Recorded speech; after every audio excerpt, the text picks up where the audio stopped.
अस्सलाम वालेकुम। जी दोस्तों, आज हम जिस मौजू को समझने की कोशिश करेंगे वो है फूड पॉइजनिंग। बाज़ दफ़ा खाना खाने के बाद पेट में खराबी पैदा हो जाती है। चंद घंटों के बाद ही खाना खाने के चंद घंटों के बाद ही पेचिश लग जाते हैं या उल्टी शुरू हो जाती है, जिसे हम फूड पॉइजनिंग कहते हैं। इसकी बेशुमार वजूहात हैं, जिनमें बुनियादी वजह तो ये है कि जरासीम का खाने में शामिल होना और उस खाने को ख़राब कर देना। दीगर भी वजूहात भी मुशाहिदे में आई हैं, देखने में आई हैं। अगर बहुत ज़्यादा बासी खाना खा लिया जाए तो उससे भी फूड पॉइजनिंग का इशू हो जाता है। खाने से पहले बर्तनों को ना धोया जाए तो भी हो जाता है।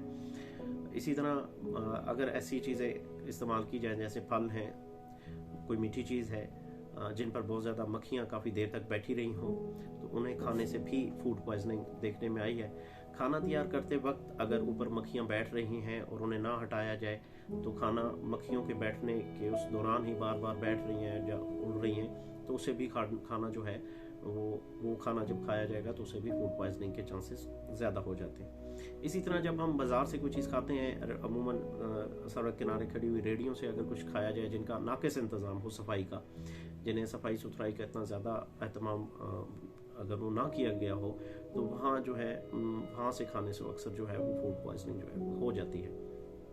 मक्खियों के असरात ज़्यादा फल, सब्जियाँ या दीगर मीठी चीज़ें जो है उन्हें खाने से अमूमन गर्मियों में बहुत ज़्यादा मक्खियों की भरमार होती है। तो उस मौसम में अगर फलों और सब्जियों को बग़ैर धोए हुए इस्तेमाल किया जाए, अगर उसे प्रॉपर तरीके से वॉश ना किया जाए, तो उससे भी फूड पॉइजनिंग देखने में आती है।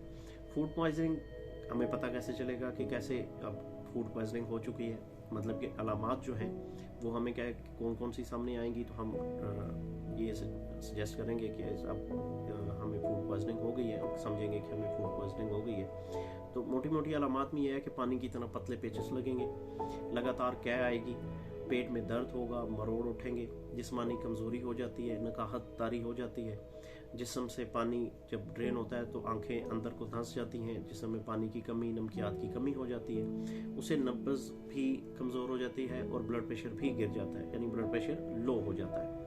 इस कंडीशन में अब ज़रूरी हो जाता है ट्रीटमेंट।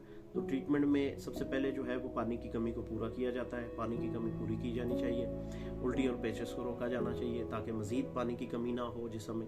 जब पानी की कमी होगी तो लामहला इलेक्ट्रोलाइट्स यानी नमकियात की भी कमी हो जाती है। नमकियात की कमी को पूरा किया जाए ताकि मरीज़ को शॉक में जाने से बचाया जा सके। उम्मीद करता हूँ कि आज की वीडियो आपके लिए काफ़ी मालूमात देने का बायस बनी होगी।